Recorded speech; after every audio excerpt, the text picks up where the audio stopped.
সম্মানিত ভিউয়ার্স, সবাইকে শুভ সন্ধ্যা। শুরু করছি আমাদের নিয়মিত আয়োজন। আজকের অধিবেশনে সবাইকে স্বাগত জানাচ্ছি। আমাদের আজকের দিন 1 অধিবেশন 4 নিয়ে আলোচনা করব। আমরা মূলত আছি নবনিযুক্ত শিক্ষকগণের ইন্ডাকশন প্রশিক্ষণের প্রথম দিনের চতুর্থ অধিবেশনে। নতুন কারিকুলামের সাথে সমন্বয় করে কিভাবে এই প্রশিক্ষণটি পরিচালিত হবে সে নিয়েই আমাদের ধারাবাহিক আয়োজন। 10 দিন ব্যাপী এই প্রশিক্ষণ এর অন্যতম লক্ষ্য হচ্ছে স্মার্ট শিক্ষক তৈরি করা। কারণ স্মার্ট বাংলাদেশ তৈরি করতে গেলে আমাদের স্মার্ট শিক্ষা লাগবে, স্মার্ট শিক্ষা দিতে গেলে স্মার্ট শিক্ষক লাগবে। শুরু করছি আমাদের নির্ধারিত আলোচনা। আমরা একটা বিদ্যালয়ের ছবি দেখছি, সুতরাং আমাদের আজকের যে অধিবেশন সেই অধিবেশনটির শিরোনাম হচ্ছে প্রাথমিক বিদ্যালয়ের লক্ষ্য ও উদ্দেশ্য এবং এর কাজ।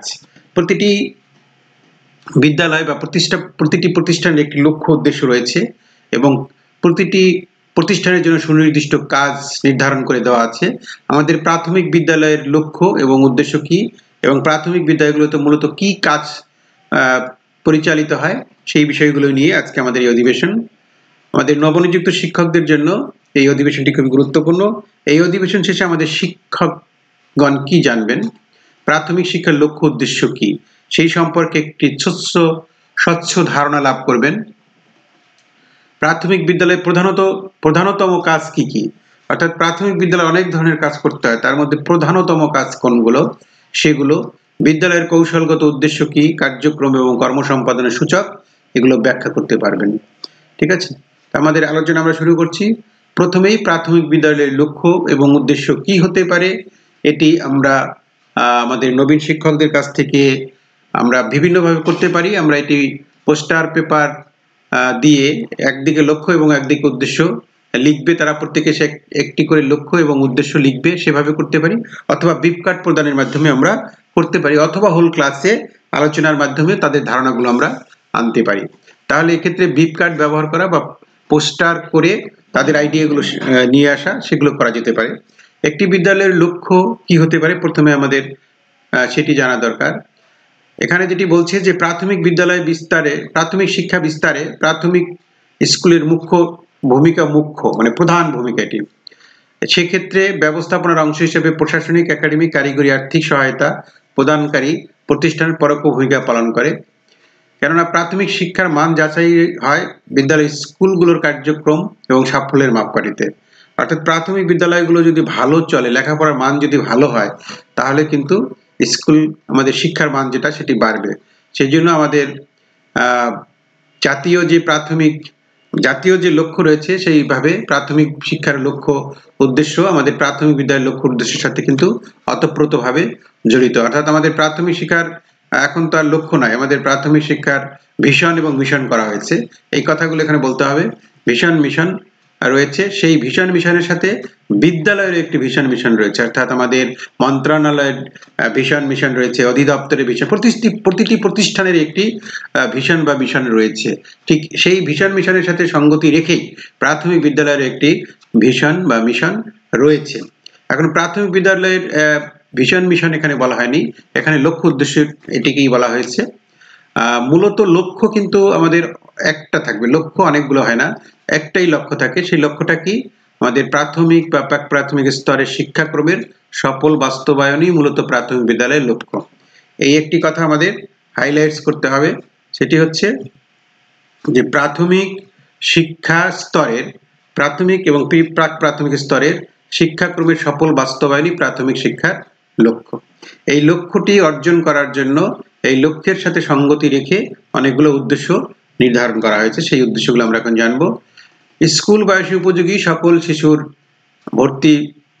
পরবর্তী ভর্তিকৃত শিশুর উপস্থিতি নিশ্চিত করা করে পুনরাবৃত্তি ঝরে পড়া রোধ করতে প্রাথমিক শিক্ষা চক্র সমাপন।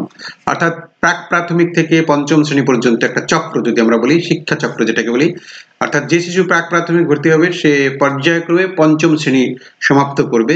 পুনরাবৃত্তি হতে পারে, তবে ঝরে যাতে না পড়ে সেটি অবশ্যই আমাদের নিশ্চিত করতে হবে। শুধু ভর্তি করলেই হবে না, প্রতিদিন যাতে তারা স্কুলে আসে, অর্থাৎ নিয়মিত উপস্থিতি সেটি নিশ্চিত করতে হবে। শিক্ষায় শিশুর প্রবেশাধিকারের ক্ষেত্রে সামাজিক বৈষম্য কমিয়ে তাদের শিক্ষণ উন্নয়ন ও শিক্ষণ চক্র সমাপন নিশ্চিত করতে হবে। অর্থাৎ প্রাথমিক শিক্ষা হচ্ছে বাধ্যতামূলক এবং সবার জন্য, এখানে কোনো সামাজিক বৈষম্য থাকবে না। শ্রেণী এবং বিষয়ভিত্তিক অর্জনভিত্তিক যোগ্যতা, অর্থাৎ আমাদের যে নির্ধারিত কারিকুলাম করা হয়েছে সেই কারিকুলামের প্রতিফলন হচ্ছে শ্রেণীকক্ষে বিষয়ভিত্তিক বইপত্র পড়ার মধ্য দিয়ে শ্রেণীভিত্তিক যে যোগ্যতাগুলো তারা অর্জন করবে, সেই প্রাথমিক স্তরের জন্য নির্ধারিত প্রান্তিক যোগ্যতা, যেটা আমরা এখন মূল যোগ্যতা হিসেবে বলছি, সেই যোগ্যতাগুলো তারা যাতে অর্জন করতে পারে সেটি নিশ্চিত করতে হবে। এখানে প্রত্যেকটা বিষয় কিন্তু নিশ্চিতকরণের কথা বলা হয়েছে, অর্থাৎ সেটা শতভাগ অর্জন করতে পেরেছে সেটি আমাদেরকে শিওর হতে হবে, নিশ্চিত হতে হবে। বিদ্যালয়ের গুণগত শিক্ষণ শেখানো পরিবেশ উন্নয়ন সহ শিশুর শিখন মূল্যায়ন প্রক্রিয়া উন্নয়ন সাধন করা। অর্থাৎ মূল্যায়ন প্রক্রিয়া, শিশু শুধু স্কুলে আসলো, শিক্ষক শিখালো, কিন্তু তার শিখনটা কতটুকু হলো তার জন্য দরকার মূল্যায়ন। সেই মূল্যায়ন প্রক্রিয়া উন্নয়ন সাধন করা এবং প্রাক প্রাথমিক থেকে পঞ্চম শ্রেণী পর্যন্ত একটি শিশু বান্ধব, সকল শিশুর জন্য শিশু বান্ধব শিখন পরিবেশ নিশ্চিত করা, সেটি খুব গুরুত্বপূর্ণ একটি বিষয়। অর্থাৎ শিশুরা যাতে আনন্দময় পরিবেশে শিখতে পারে সেই বিষয়গুলোকে নিশ্চিত করা। এই হচ্ছে আমাদের প্রাথমিক শিক্ষার যে উদ্দেশ্য বলছি আমরা, সেই উদ্দেশ্যগুলো। এই পর্যায়ে আমাদের প্রাথমিক বিদ্যালয়ের মূল কাজ কি? একটি প্রাথমিক বিদ্যালয়ে বিভিন্ন ধরনের কাজ করা হয়, সেই মূল কাজগুলো আমরা এখানে ব্রেনস্টর্মিং এর মাধ্যমে শিক্ষকদের কাছ থেকে, আমাদের অংশগ্রহণকে শিক্ষকদের কাছ থেকে আইডিয়া নেব এবং এটি আমরা হোয়াইট বোর্ডে করতে পারি। হোয়াইট বোর্ডে করে আমরা প্রত্যেকের কাছ থেকে একটি করে আইডিয়া নিব, ঠিক আছে? সেই আইডিয়াগুলো নেওয়ার পরে সেই বিষয়গুলো আমরা দেখিয়ে দিব। প্রাথমিক বিদ্যালয়ের মূল কাজ কি? এখানে দুটো বিষয়কে হাইলাইটস করতে হবে আমাদের। একটা হচ্ছে একীভূত এবং মানসম্মত শিক্ষা বাস্তবায়নই সকল কাজই, বাস্তবায়ন সম্পর্কিত সকল কাজই প্রাথমিক বিদ্যালয়ের কাজ। দুটো পয়েন্টস কি বললো তাহলে? একটা হচ্ছে একীভূত শিক্ষা অর্থাৎ ইনক্লুসিভ এডুকেশন, আর একটা হচ্ছে মানসম্মত শিক্ষা বাস্তবায়ন করা। দুটোকে হাইলাইটস করা, এই দুটোর সাথে সম্পর্কিত যত ধরনের কাজ আছে সেইগুলি মূলত প্রাথমিক বিদ্যালয়ের কাজ। এখন একীভূত শিক্ষা বা ইনক্লুসিভ এডুকেশনের চারটা ধাপ রয়েছে, সেটি আমরা এখানে দেখানোর চেষ্টা করেছি। একটা হচ্ছে উপস্থিতি, অর্থাৎ আমাদের যারা শিক্ষার্থী তারা প্রত্যেকেই প্রতিদিন যথাসময়ে উপস্থিতি, সবার উপস্থিতি নিশ্চিত করা, শিক্ষকদের উপস্থিতি নিশ্চিত করা, এটি একটি বিষয়। এবং গ্রহণযোগ্যতা, অ্যাকসেপ্টেন্স যেটাকে বলছি, সবার অংশগ্রহণ নিশ্চিত করতে হবে এবং অ্যাচিভমেন্ট যেটা হবে সেটি যেন পুরোপুরি তারা কৃতিত্ব অর্জন করতে পারে। নিশ্চিত, এই চারটা জিনিস যখন আমরা নিশ্চিত করতে পারবো তখনই আমরা মানে স্কুল তার কাজগুলো যথাযথ সম্পাদন করতে সক্ষম হয়েছে বলতে পারি। তাহলে আমরা চারটা জিনিস দেখলাম এখানে: উপস্থিতি, গ্রহণযোগ্যতা, কৃতিত্ব এবং অংশগ্রহণ। এটি মূলত আমাদের একীভূত শিক্ষার চারটি আবশ্যকীয় ধাপ আমরা বলতে পারি। এই জিনিসগুলো নিশ্চিত করা, একই সাথে আমাদের মানসম্মত প্রাথমিক শিক্ষা যেটা আমরা বলছি, মানসম্মত প্রাথমিক শিক্ষা বলতে বোঝায় যে শিশুর বয়স উপযোগী যে শিক্ষাক্রম যেটি নির্ধারণ করা হয়েছে সেই শিক্ষাক্রমের আলোকে তার যে যোগ্যতাগুলো অর্জন করার কথা, সেই যোগ্যতাগুলো যদি তারা অর্জন করে সেটি তাহলেই সে মানসম্মত প্রাথমিক শিক্ষা তার দ্বারা মানে অর্জিত হয়েছে আমরা ধরে নিতে পারি। এবং সেটি নির্ভর করে কিন্তু আমাদের মানে অনেকগুলো বিষয়ের উপর নির্ভর করে। শিক্ষকদের পড়ানোর যে শিক্ষকগণ যে পড়াবেন সেই পাঠদানের আধুনিকায়ন, পাঠদানের উপকরণের ব্যবহার, শিক্ষার্থীর উপস্থিতি, বিদ্যালয়ের পরিবেশ, বিদ্যালয়ের বাহ্যিক পরিবেশ, আভ্যন্তরীণ পরিবেশ, কো-কারিকুলাম অ্যাক্টিভিটিস, অনেকগুলো বিষয়। শিক্ষার্থী কি শিখলো সেই মূল্যায়ন, শিখন যাচাই করা এবং যারা শিখতে পারল না তাদের জন্য নিরাময়মূলক ব্যবস্থা করা, এই যে অনেকগুলো বিষয় থাকবে। ফলাবর্তন দেওয়া, সেটি করতে গেলে, সেটি যদি আমরা নিশ্চিত করতে পারি তাহলে আমাদের প্রাথমিক বিদ্যালয়ের মূল কাজগুলো তাহলে কি হতে পারে? এই বিষয়গুলি হবে আমাদের মূল কাজ। সেটা কি? গমনোপযোগী বিদ্যালয়ে গমনোপযোগী শিশুদের বিদ্যালয়ে ভর্তি এবং শিক্ষাচক্র সমাপন করা, প্রাক প্রাথমিক শিক্ষাক্রম বাস্তবায়ন করা, যেটি বলা হয়েছে যে প্রত্যেকটা বিদ্যালয়ে মূল কাজ হচ্ছে কারিকুলাম বাস্তবায়ন করা। সেই কারিকুলামটা বাস্তবায়ন যথাযথ হতে হবে, সহশিক্ষাক্রমিক কার্যাবলীর বাস্তবায়ন হতে হবে, বিভিন্ন দিবস উদযাপন এবং নির্বাহী আদেশের প্রতিপালন করা, স্কুল কমিউনিটি, বিভিন্ন কমিউনিটির সদস্য কর্তৃপক্ষের সাথে একটা কোরিলেশন বা যোগাযোগ রক্ষা করা। এগুলো হচ্ছে মোটা দাগে আমাদের বিদ্যালয়ের কাজগুলো, এবং এই প্রত্যেকটা কাজের সাথে কিন্তু একাধিক কাজ আবার জড়িত রয়েছে। এ পর্যায়ে আমরা বিদ্যালয়ের মূল কাজগুলো জেনে নিলাম। এ পর্যায়ে আমাদের আরেকটি বিষয় রয়েছে এখানে: বিদ্যালয়ের কৌশলগত উদ্দেশ্য, শিক্ষাক্রম, কার্যক্রম এবং কর্ম সম্পাদন শক্তি। এই কাজটি করতে গিয়ে আমাদেরকে অংশগ্রহণ শিক্ষার্থীদের আমরা চারটা দলে ভাগ করব, এবং দল এক হচ্ছে আমাদের সার্বজনীন বৈষম্যহীন প্রাথমিক শিক্ষা সম্প্রসারণ। এই পয়েন্টটি নিয়ে কাজ করবে। দল 2 হচ্ছে মানসম্মত প্রাথমিক শিক্ষা নিশ্চিতকরণ এটি, এবং দল 3 হচ্ছে 3 এবং 4 এই দুটো নিয়ে কাজ করবে, এবং দল 4 হচ্ছে 5 এবং 6 এই দুটো নিয়ে কাজ করবে।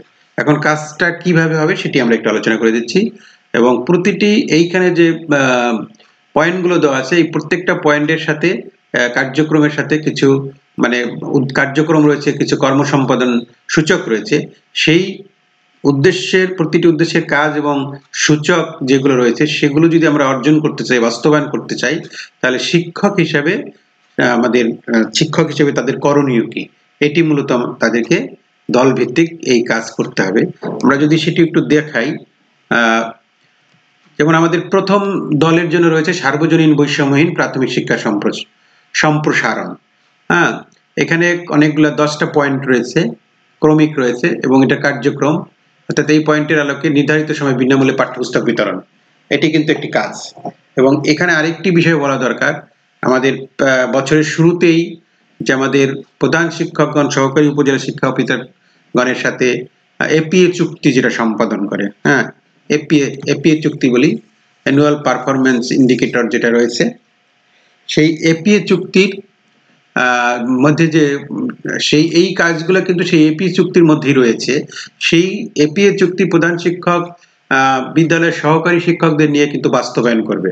মূলত ওখানেই প্রতি বছরে যে এপিএ চুক্তির মধ্যে যে কাজগুলো থাকে সেই কাজগুলোর মধ্যে যেমন থাকে বিনামূল্যে পাঠ্যপুস্তক বিতরণ, উপবৃত্তি প্রদান, এরপরে আমাদের যে বঙ্গমাতা বঙ্গবন্ধু গোল্ড কাপ, এটি কিন্তু পরিবর্তন হয়ে গেছে, এখন প্রাথমিক বিদ্যালয়ে ফুটবল টুর্নামেন্ট যেটি করা হয়েছে সেটি থাকবে আমাদের।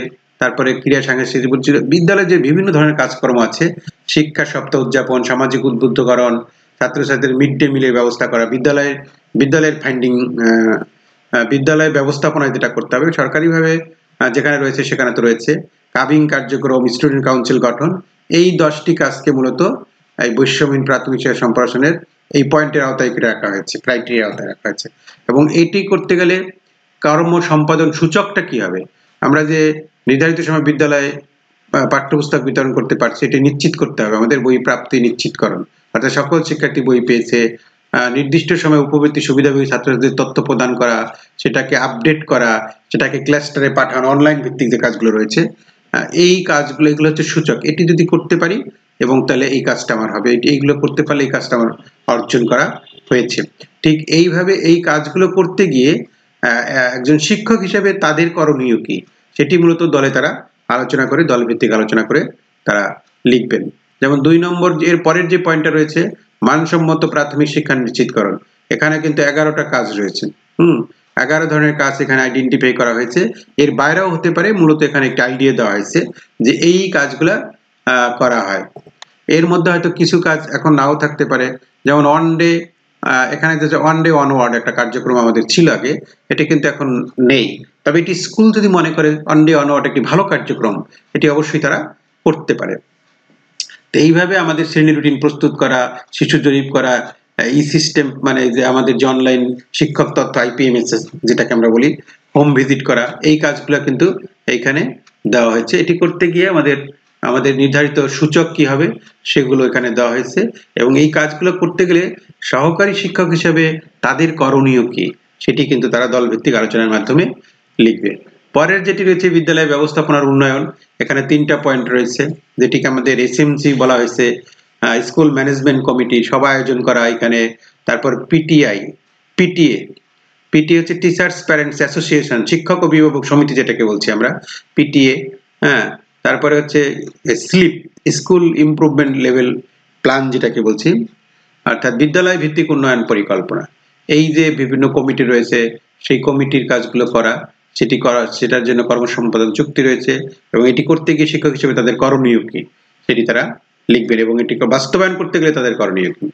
পরের যেটি রয়েছে দাপ্তরিক কর্মকাণ্ডের স্বচ্ছতা বৃদ্ধি এবং জবাবদিহিতা নিশ্চিতকরণ, এখানে বলছে বার্ষিক কর্মসম্পাদন চুক্তি বাস্তবায়ন, এই যে এপিএ চুক্তি যেটা করা হলো সেটি বাস্তবায়ন, জাতীয় শুদ্ধাচার কৌশল যেটা আছে, তথ্য অধিকার বাস্তবায়ন, অভিযোগ প্রতিকার ব্যবস্থাপনা, সেবা প্রদানের প্রতিশ্রুতি হালনাগাদকরণ এবং বাস্তবায়ন, এটি হচ্ছে দাপ্তরিক কর্মকাণ্ড বা বিদ্যালয় ভিত্তিক বিভিন্ন কর্মকাণ্ড যেটি রয়েছে আমাদের। এরপরে যেটি রয়েছে কর্ম সম্পাদনের গতিশীলতা উন্নয়ন এবং সেবার মান বৃদ্ধি। এখানে ই ফাইলিং পদ্ধতি বাস্তবায়ন, এটি স্কুলে হবে না, এটি কিন্তু সংশ্লিষ্ট অফিসগুলোর সাথে করতে হবে। তো অফিসগুলোতে ই ফাইলিং পদ্ধতি বাস্তবায়ন হবে, সেই বিষয়গুলো তো শিক্ষকদেরকে জানতে হবে। উদ্ভাবনী উদ্যোগ বা ক্ষুদ্র উন্নয়ন প্রকল্প বাস্তবায়ন, হ্যাঁ, যেটা আমরা বলছি, অর্থাৎ ছোট ছোট ইনোভেশন আইডিয়া নেওয়া, ক্ষুদ্র ক্ষুদ্র মানে উদ্যোগ গ্রহণ করা। হ্যাঁ, পিআরএল শুরুর 2 মাস পূর্বে সংশ্লিষ্ট কর্মচারীর পিএল ছুটি, এটি অফিস ভিত্তিক কাজ, কিন্তু এইটি আমাদের শিক্ষকদের জানতে হবে, কারণ পিআরএল এর আদেশ জারি করা, ছুটি নগদায়নপত্র জারি করা, তথ্য বাতায়ন হালনাগাদ করার এই যে বিষয়গুলো রয়েছে, এটির মধ্য দিয়ে মূলত আমাদের যে ডিজিটাল বাংলাদেশ করা যায়, প্রাথমিক শিক্ষার যে ডিজিটালাইজেশন, সেই বিষয়গুলো এখানে আসবে। এবং সেটি করতে গেলে সহকারী শিক্ষক হিসেবে তাদের করণীয় কি, এবং সহকারী শিক্ষক হিসেবে সেই কাজগুলো তিনি কিভাবে বাস্তবায়ন করবেন, সেই বিষয়গুলো মূলত তাদের আলোচনায় চলে আসবে এবং লিখতে হবে। এরপরে হচ্ছে আর্থিক ও সম্পদ ব্যবস্থাপনার উন্নয়ন, যেটি আমরা এখানে দেখানোর চেষ্টা করেছি। এই ছিল মূলত আমাদের এই সেশনটি। এবং এই যে বিষয়গুলো যেটা আমরা আলোচনা করে দিলাম, বাধ্যতামূলক প্রাথমিক শিক্ষার মূল কথা হচ্ছে মৌলিক শিক্ষার চাহিদা পূরণ করা, ঠিক আছে। ফান্ডামেন্টাল ডিমান্ডস যেটা থাকে, শিশুদের যে মৌলিক বিষয়গুলো থাকে, সেই বিষয়গুলো পূরণ করা, এবং সেটি করতে গেলে আনন্দদায়ক পাঠদান, চিত্তাকর্ষক পঠনে আগ্রহ সৃষ্টিতে সহায়তা করতে হবে। বিদ্যালয়ে শিক্ষাদান গ্রহণ এবং শিক্ষার্থী সুরক্ষার অনুকূল পরিবেশ সৃষ্টি করতে হবে। সেটি কিন্তু সমাজ বা রাষ্ট্রের একক দায়িত্ব নয়। এটা বিদ্যালয় ভিত্তিক কর্মসূচি বাস্তবায়নের জন্য সরকারি কর্মচারী জনগণের মধ্যে ব্যাপক মৈত্রী গড়ে তোলা প্রয়োজন। কারণ প্রাথমিক শিক্ষা হচ্ছে সার্বজনীন একটি বিষয়, এটি কোনো ব্যক্তি, সমাজ বা রাষ্ট্রের একক কোনো বিষয় না, এটি একটি বিদ্যালয় ভিত্তিক উন্নয়ন পরিকল্পনা, একটা হলিস্টিক অ্যাপ্রোচের বিষয় থাকে কিন্তু এখানে। এই ছিল মূলত আমাদের আজকের এই আলোচনা। আশা করছি আজকের এই আলোচনার মধ্য দিয়ে প্রাথমিক বিদ্যালয়ের শিক্ষকদের মূল কাজ কি এবং প্রাথমিক বিদ্যালয়ের লক্ষ্য উদ্দেশ্য কি, সেই বিষয়গুলো আমরা পরিষ্কার ধারণা পেয়েছি। আমাদের এই সব টিউটোরিয়াল আপনারা পাবেন i3 ট্রেনিং ফর অল চ্যানেলটিতে। শিক্ষা, প্রশিক্ষণ, প্রযুক্তি, সমসাময়িক যে কোনো বিষয় নিয়ে সবার আগে টিউটোরিয়াল পেতে আমাদের এই চ্যানেলটি সাবস্ক্রাইব করে আমাদের কাজকে উৎসাহিত করবেন এবং আপনার কলিগদের কাছে সেটি শেয়ার করে দিবেন। এবং যে কোনো ভালো লাগা মন্দ লাগা, যে কোনো সহযোগিতা পিডিএফ আপনারা যদি পেতে চান তাহলে আমাদের হোয়াটসঅ্যাপ করতে পারেন। এছাড়া Bangladesh online i3 training Facebook page ও গ্রুপের সাথে যুক্ত হয়ে আমাদের কাজকে এগিয়ে নিতে পারেন। সবার জন্য শুভ কামনা।